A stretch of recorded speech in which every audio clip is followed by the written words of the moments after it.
Dua unit pesawat milik TNI Angkatan Udara yang membawa bantuan Indonesia untuk korban gempa di Turki transit di Bandara Sultan Iskandar Muda pada Sabtu siang. Selain bantuan logistik, pesawat juga membawa 62 personil yang terdiri dari pendamping dari BNPB dan sejumlah peralatan lengkap. Pesawat jenis Boeing 737 dan Hercules C-130 merupakan pesawat milik TNI AU yang mendarat di Bandara Sultan Iskandar Muda pada Sabtu siang. Kedua pesawat berangkat dari Bandara Halim Perdana Kusuma Jakarta dan Lanut Abdul Rahman Saleh Malang.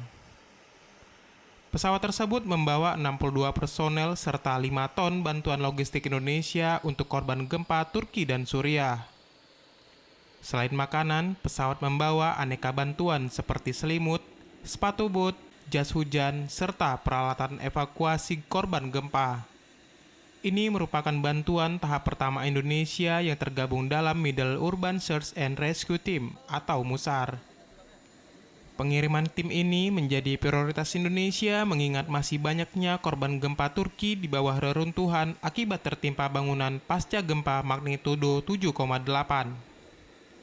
Indonesia juga berencana mengirim tenaga medis, obat-obatan, dan peralatan rumah sakit guna membantu Turki dan Suriah.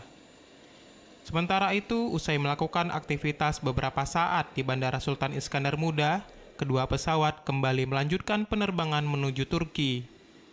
Keduanya akan menempuh rute penerbangan berbeda sebelum tiba di Turki pada Sabtu waktu setempat.